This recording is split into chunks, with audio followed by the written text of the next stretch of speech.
a la humanidad en un 2x3, ya que el armamento ya ha pasado a ser algo más, más mortífero, ¿no? En aquellos años se utilizaban las metralletas hechas pues en rodillo, ¿no? Los cañones, se utilizaban los sables, ¿no?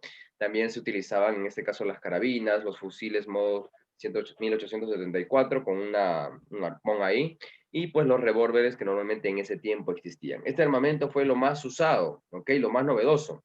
Ahora, la cuestión es que en el Perú, en el Perú no había ese tipo de armamento, o había, pero era escaso, ¿ok? Era muy escaso el armamento que se utilizaba en esos tiempos.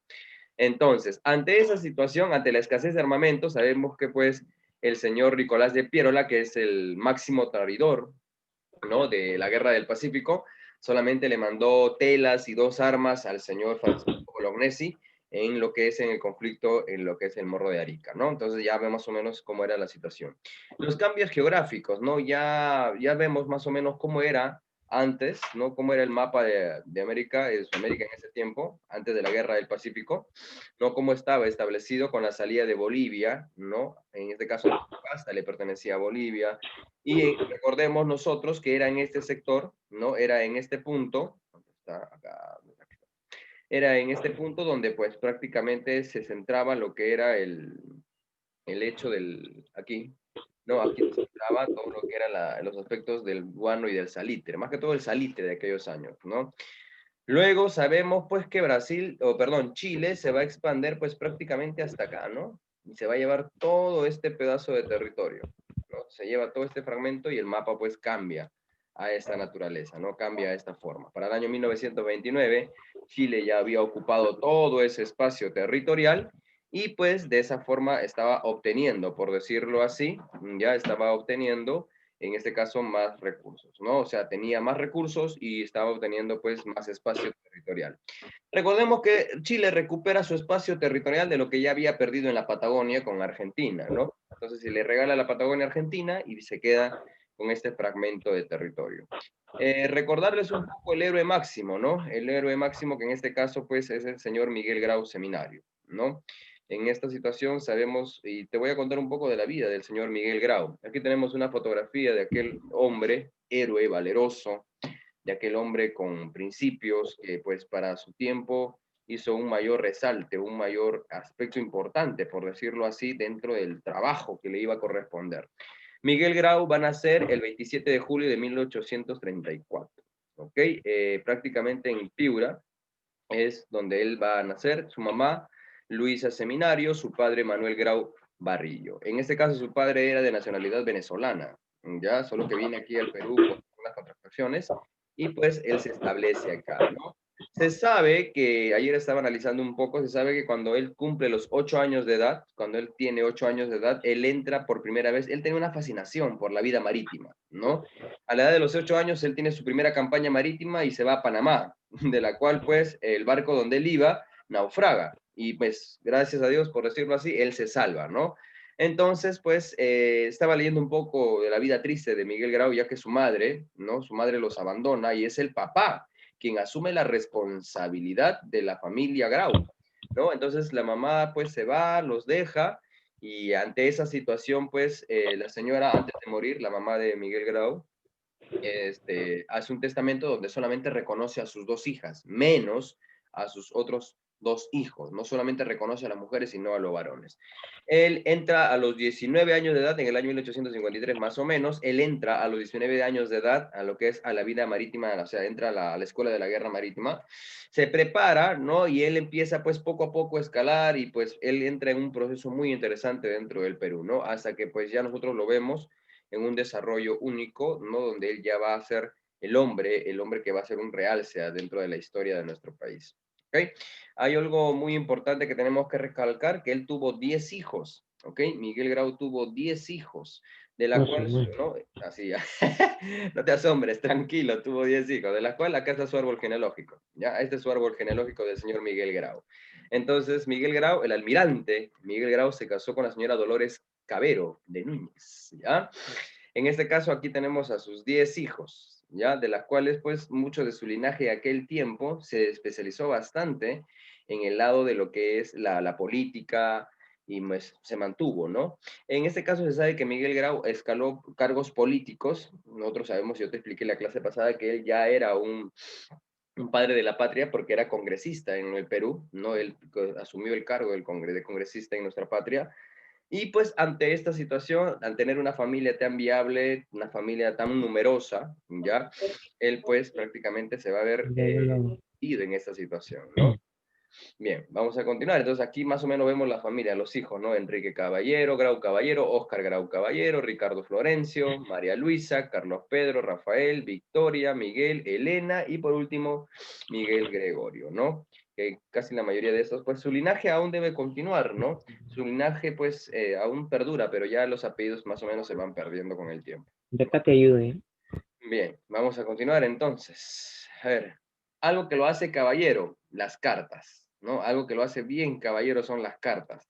Y pues esta es una carta, ¿ya? Esta es una carta que le escribe él a su esposa el día que iba a morir, un día antes de su muerte, él le escribe a su esposa, ¿no? Y le dice, vamos a leerlo un poquito, ¿no? Esta tarde llegaré al puerto Cobayando, en este caso con transporte de Rimac, desembarcando. Él explica más o menos, ayer estaba leyendo la carta, y él explica más o menos el detalle de en qué se encontraba, en qué situación él iba a estar y a dónde le tocaba ir, ¿no? Entonces, pues, él recuerda en esa carta, ¿no? Acerca de lo que es la incursión, acá lo pueden ver, ¿no? Esta misma noche voy a salir con la Unión a una corta excursión por el sur. Recordemos que él va a ir justo a encontrarse y a enfrentarse con los chilenos, ¿no? No hay peligro alguno o ninguno, dice él. Por consiguiente, pues no tienes por qué alarmarte ni menos que asustarte. Con un fuerte y cariñoso abrazo se despide tu constante esposo que te idolatra y recuerda cada instante, ¿no? Y de esas hay muchas cartas más que el señor Miguel Grau ha logrado y pues a mí no me alcanzaría la clase completa para poder detallar siempre cada una de estas cartas. Entonces, esta carta fue un día antes de su muerte, ¿no? Y pues ahí vemos la forma de cómo él pues apreciaba, cuidaba de la familia y resguardaba del hogar, siempre encargando a sus hijos, ¿no? Luego de esto encontramos otras cartas, las cartas que Miguel Grau, cuando en este caso mata al señor Arturo Prat, o cuando el señor Arturo Prat, el héroe chileno, muere, ¿no? Y él pues manda una carta de condolencia, por decirlo así, a la esposa de Arturo Prat, ¿no? Y aquí se especifica más o menos cómo es que él pues da su sentido pésame, ¿no? Dice acá, deplorado y sinceramente tan infasto acontecimiento acompaña su duelo. No cumplo con el penoso y triste deber de enviarle a usted las inestables prendas que se encontraron en su poder y que son las que figuran en la lista adjunta. Ellas servirán indudablemente de algún consuelo medio de su desgracia y por eso pues me anticipo a reiterárselas, ¿no? Dice pues al último, reiterándole mis sentimientos de condolencia, logro, señora, la oportunidad para ofrecerle mis servicios, en este caso mis consideraciones y respetos, que con su suscriban usted, señora, muy afectísimo, su seguro servidor Miguel Grau. Entonces, ahí nos vamos dando cuenta que este hombre pues tenía otra tipología, otra ideología muy diferente, porque ayer mientras leía esto, mientras Grau escribía esto a la esposa de Arturo Prat, las embarcaciones chilenas estaban, en este caso, ejecutando a los soldados peruanos, ¿no? Entonces, es por eso que a él se le da en esta situación el respeto y la carisma que siempre, pues, se le ha conocido a este valeroso hombre, ¿no? Y Profesor, pues, disculpe, Danita, te escucho, hija. ¿qué significa inestimable? Como decir, ¿cómo te puedo explicar? A ver, ¿dónde estaba? A ver, eso va a depender. ¿Dónde está? Ah, ya. En este caso, mi inestimable es como decir, como algo que, a ver, tiene un sinónimo que ahorita se me ha ido de la mente, de la boca. Lo tengo acá. Es como decirle, es como enviarle sus condolencias, algo así, ¿no? Mis más penosas condolencias, o sea, o en otras palabras, enviarle también, bueno, en este caso la palabra está utilizada en las prendas, ¿no? O sea, algo que estimas mucho, algo que pues vas a tener que tenerlo como un recuerdo de algo pues que es trágico, algo inestimable, algo trágico, o sea, es como si tú ves la ropa de tu papá, o no quiero llegar a ese punto, pero en la ropa de una prenda de un familiar que ha fallecido y tú lo guardas con mucho cariño, ¿no? Algo así más o menos es el hecho, el significado de esa palabra, ¿no? Porque ahí le dice enviar a usted las inestimables prendas, o sea, algo que pues lo va a ayudar en su consuelo, pero será de menor grado, pues, ¿no? Ante una situación tan penosa como la que la esposa de Arturo Prat estaba pasando. Y la esposa le manda, ¿no? Esta es la esposa de Arturo Prat, y la esposa de Arturo Prat le reenvía, ¿no? Una carta también, ¿no? Y pues ahí, acá en la última parte es donde más me llama la atención, ¿no? Donde dice, profundamente reconocida por la caballerosidad de su procedimiento hacia mi persona y por las nobles palabras que se digna a honrar la memoria de mi esposo, me ofrezco muy respetuosamente a usted, atenta y afirma, en este caso, Carmela Carvajal de Prat. Entonces, esto y muchas cosas más es lo que hace a Miguel Grau un personaje muy relevante y muy importante dentro de la historia, ¿no? Y ahora, pues, el Huáscar no era cualquier barquito tampoco, hijos, ¿ok? El Huáscar no era cualquier barquito, ¿ya? Vamos a irnos al museo, vamos a conocer el Huáscar desde dentro, porque sabemos que el Huáscar está en Chile, ¿no? El Huáscar está en Chile. Entonces, vamos a ver un video para ver cómo era el Huáscar por dentro, de qué forma se mantenía ese barco. Aquí lo vemos, ¿no? Que tiene ciertas características importantes. ¿Cuál era la habilidad del Huáscar? Y Grau lo sabía, era espolonear. ¿Qué es espolonear? Por ejemplo, aquí tienes un barquito, ¿no? Un ratito acá, ¿dónde está? ¿Por qué mi cámara está apagada? Ya. Por ejemplo, no, acá hay un barquito, aquí está otro barquito. ¿Qué es espolonear? Es darle directamente o por la forma frontal a tal punto de que puedas hundir al otro barco. ¿Ok?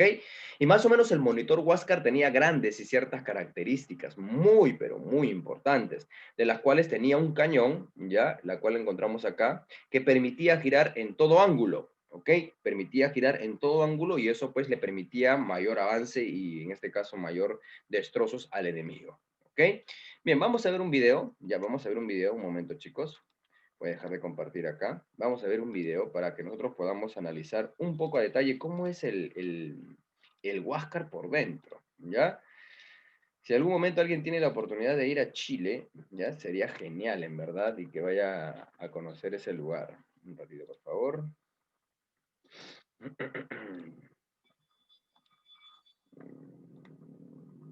Ya, ahí está. Un ratito. ¿Me confirman si se puede ver? ¿Sí, chicos? ¿Se ve? ¿Se puede ver? Sí, profe.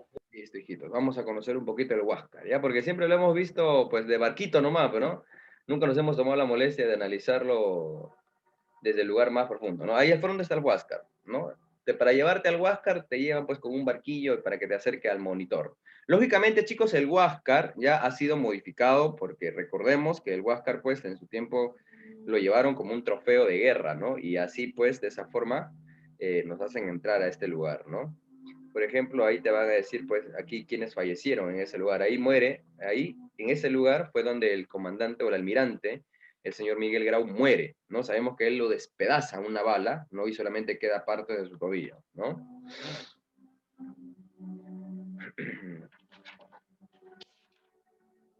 Ahí muere, en este caso, Arturo Prat. Recordemos que Arturo Prat muere en el Huáscar, ¿no? Porque Arturo Prat aborda el Huáscar y le dan un balazo y él fallece, y ese es en ese lugar donde el señor Arturo Prat fallece, ¿no?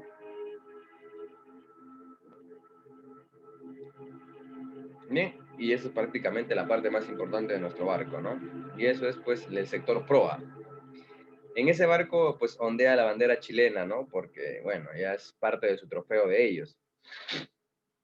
Bien, esa es la parte por afuera, ¿no? Se ve imponente el Huáscar en sí por afuera.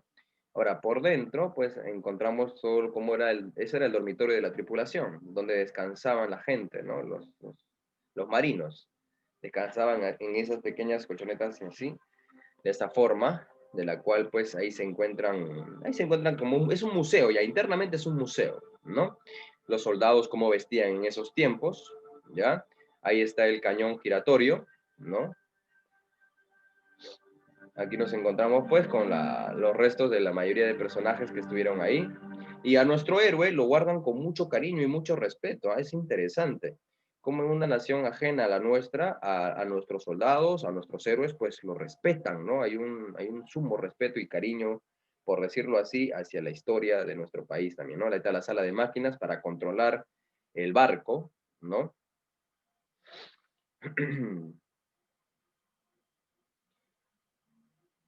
Bien, esa es la sala, aunque no pareciera, pero esta es la sala de la Cámara de Oficiales, donde se reunían para poder tomar las decisiones dentro con los conflictos, ¿no? Muy hermoso, muy bonito, que algunos estaban diciéndome que no han hecho muchos cambios, solamente en cuanto a lo que es la electricidad y cosas por el estilo, lo demás permanece igual.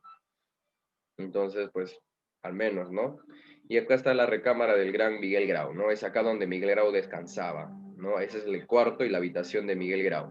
Ahí Miguel Grau dormía, descansaba, ¿no? Y ahí tienen la fotografía del héroe, de nuestro héroe nacional, ¿no?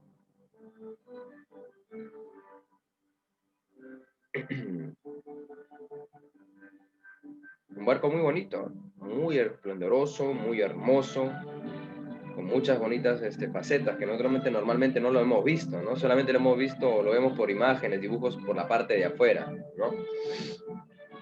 Ahí están las espadas con las que en aquellos años, pues, los grandes caballeros se daban a notar así, ¿no?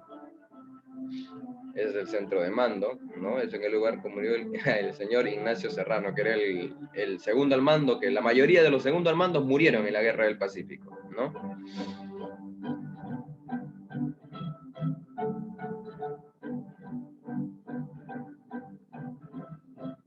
Bueno, ese es el timón. Y ahí ondea la bandera chilena en el Huáscar, ¿no? En el famoso monitor Huáscar.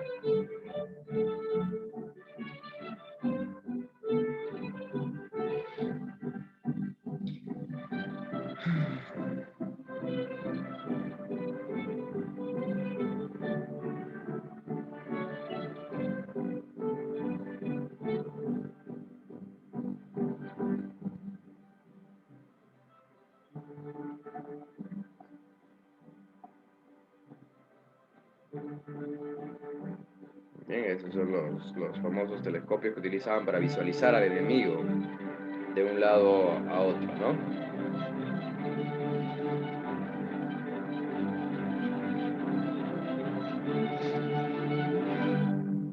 Bien.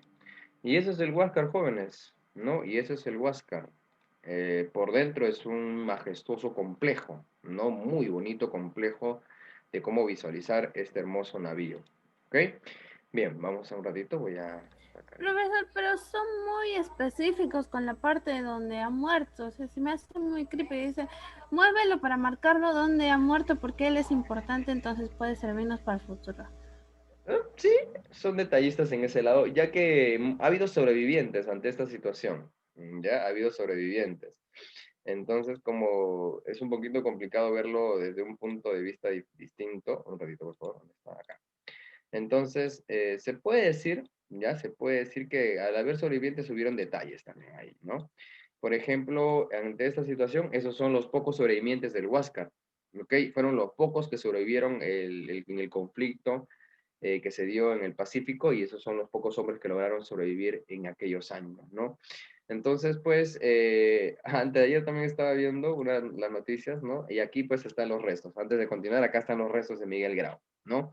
Recordemos que esto es la cripta de los héroes, esto está aquí en el Museo Matías Presbítero Maestro, ¿no? Si algún día van al Matías Presbítero Maestro cuando pase la pandemia, porque también hacen recorridos nocturnos, sería bueno que vayan, es un cementerio, el cementerio más grande de aquí del Perú. Hay una cripta, que es la que está viendo aquí en imágenes, ¿ya? Y dentro de esa cripta está la urna con los restos, ¿ya? Con los restos del señor Miguel Grau, y no solamente es el único, están de la mayoría de héroes que han luchado en toda la era de nuestros grandes conflictos que hemos tenido aquí en nuestro país, ¿no? Hace tiempo había escuchado la noticia de que querían recuperar el Huáscar, ¿no? Había unos congresistas absurdos ahí hablando de que bueno, tenemos que recuperar el Huáscar, que hay que ir a traerlo, que Chile no debe tenerlo, pero son diplomacias militares, ¿no? Que va a ser muy difícil, va a ser muy complicado. Y es mejor que Chile lo tenga, porque si no, aquí no le van a dar el cuidado necesario, a veces siento eso no le van a dar el cuidado necesario, entonces como que no, pues, ¿no? Y bueno, el otro héroe, el cual pues también participó dentro de este gran conflicto, sabemos que es el señor Francisco Bolognesi, un hombre que se preparó de la vida militar, también de él, hombre o familia, ya hombre de familia muy adinerada, que trabajaba en este caso la agricultura, ya, ante esta situación, el señor Francisco Bolognesi pues también tuvo una participación memorable, ¿no? Una participación muy importante. Recordemos que en la casa de ahí van a visitarlo los agentes chilenos para decirles si es que se rinde o no, y Bolognesi pues al ver que ni Piérola y no había armamento y que habían pocos hombres, pues él pudo haber dicho sí, nos rendimos, pero él no, él prefirió morir y pues al emisario chileno solamente le dijo, ¿no? Las palabras que nosotros ya le hemos conocido desde primaria, no tengo deberes sagrados que cumplir y los cumpliré hasta quemar el último cartucho, ¿no? Más o menos de esa forma este hombre pues se da de lleno a la guerra y pues sabemos también al señor Alfonso Ugarte Bernal, el cual también pues se entrega de lleno y su sacrificio, ¿no? Esto de aquí pues todavía está en una observación de estudios, de saber si es que él se tiró del morro de Arica en sí, llevándose la bandera, o simplemente murió en el combate dentro de la guerra normal, ¿no? Muchos de los grandes historiadores del Perú han dicho de que él sí tuvo esa fragmentación de coger la bandera y lanzarse y morir, pues, lógicamente cayendo en las rocas a las costas del mar, ¿no? Del océano. Entonces, pero eso todavía sigue en deducción. Lo que no podemos poner en duda es su sacrificio, su valor, su arrojo ante este gran conflicto que pues netamente se iba a ver de vista, ya estaba perdido, ¿no? A simple vista la guerra estaba perdida, jóvenes, y solamente ellos pues se tomaron ese atrevimiento de continuar, ¿no? De continuar ante una situación tan compleja. Bien, ahora vamos a poner notas. A ver, vamos a poner notas. ¿Qué es lo que a ustedes les llama la atención? A ver, un ratito, por favor. A ver. De los que ya han hecho su tarea, está bacán. ¿Ok? Los que han hecho su tarea, bien. A ver, ¿alguien aquí me va a exponer de alguna persona importante o no? Bueno, de las personas que han participado dentro de la Guerra del Pacífico. ¿Alguien aquí va a hablarlo? Eso es tarea. Aquí está. Tarea. Acá. Acá. Bien. Ustedes me han enviado biografías al Classroom, ¿no? Imagino pues que lo habrán hecho bien, ¿no? Un ratito, por favor. Un ratito, voy a salir de acá. Ya. ¿Alguien aquí quisiera hablarme de algún héroe conocido o desconocido de la Guerra del Pacífico? Para colocarle su nota. ¿Alguien? Yo, profe. Ay, ay, ay. A ver, Lian. Yo, profe. Te Yo escucho, también, Lian. profesor. Muy bien, vamos, Lian. Eh, el personaje que he elegido sobre la Guerra del Pacífico se trata de José Joaquín Inclán González Vigil. A ver. Él nació en Tacna en 1808. Hizo sus primeros estudios en la ciudad natal, obviamente, y los culminó en Arequipa. De regreso a Tacna, se incorporó en el ejército en calidad de cadete en 1838. Su bautizo de guerra se dio durante su participación entre Perú y Bolivia en el año de 1841 y 1842. Luego se unió a la Revolución Constitucional iniciada en Tacna por los generales Domingo Nieto y Ramón Castilla contra el directorio de Manuel Ignacio Vivanco. A las órdenes, Castilla se alistó en el batallón Tacna, combatiendo en la batalla de San Antonio en Moquegua y el 28 de octubre de 1843 y en la batalla de Carmen Alto el 17 de julio de 1844, que fue la victoria al final de los nacionales. En el año después sumó a la Revolución Liberal en 1854, encabezada por Castilla contra el gobierno de José Rufino Echenique, y teniendo a un coronel, fue tomado prisionero, siendo realizado un reconocimiento antes de la batalla de Palma el 5 de enero de 1851. Se sumó a la revolución iniciada en Arequipa por el coronel Mario Ignacio Prado contra el gobierno de Peset en su puesto lucha de combate en el Callao el de 2 de mayo de 1866. Y en 1879 fue llamado a la Guerra del Pacífico y fue a la batalla de Arica, donde fue nombrado comandante general de la 7ª división y fue el mejor que tuvo en una buena batalla, pero fue abatido por 5 revólveres y se le conoce como el héroe de Arica por el Congreso y que le hizo muchos honores en el año 2016. Muy bien, Lian, excelente, buen trabajo, excelente, ¿no? Ya sabemos de un personaje importante dentro de Arica. ¿Alguien más? Yo, profesor. Piera, te escuchamos. Ya, bueno, yo voy a hablar sobre el teniente coronel Marcos Elías Sotillo Gandolfo. A ver. Nació el 10 de octubre de 1855 en Tacna. Era sargento en la columna Celadores de Tacna y en la columna Celadores de Iquique del 15 de marzo de 1873 al 3 de enero de 1874. Era capitán en el batallón Concepción de la 4ª compañía desde octubre de 1880 hasta el 15 de enero de 1881, fecha en la que ocurrió a la batalla de Miraflores, donde salió herido. Las batallas. Asistió a la de Tarapacá, librada el 27 de noviembre de 1879, a órdenes y como ayudante del comandante general de la Quinta División, coronel José Miguel Ríos. En esta heroica jornada quedó herido gravemente en el campo de batalla y echó prisionero el 29 de noviembre de ese año. También asistió al campo de la Alianza el 26 de mayo de 1880. Como ayudante del Estado Mayor General, desempeñó las siguientes comisiones. Comunicó al coronel Salcedo contuviese con su regimiento el desbande del batallón boliviano Amarillo, que se declaraba en derrota al inicio del combate.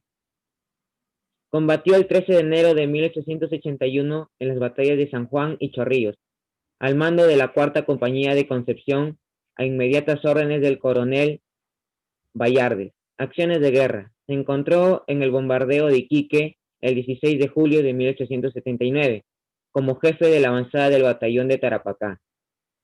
Situada en el malecón y muelle principal de Meister. Aquella noche recibió su avanzada una bomba de 300 libras que arrebató, destrozó al soldado Francisco Vázquez e hizo graves daños en las habitaciones altas de la aduana. Se encontró también en el bombardeo de Arica, estando desempeñado una comisión por cuyo motivo se puso a órdenes del coronel Latorre, jefe de la plaza, y desempeñó honrosa comisión al pie del morro donde murió. Gracias. Muy bien, Yosimar, excelente. A ver, ya conocimos a alguien más. Qué importante. ¿Alguien más quiere trabajar? ¿Quiere participar acá? Ya, profesor. Alonso, te escuchamos. Yo voy a hablar sobre Pablo Arguedas. A ver. Pablo Arguedas nació en Moquegua el 23 de julio de 1820. Fue hijo de Antonio Arguedas y Manuela Hurtado. Fue un militar peruano y héroe de la Guerra del Pacífico. Su carrera militar empezó en 1843, comenzando al mando de Ramón Castilla. Arguedas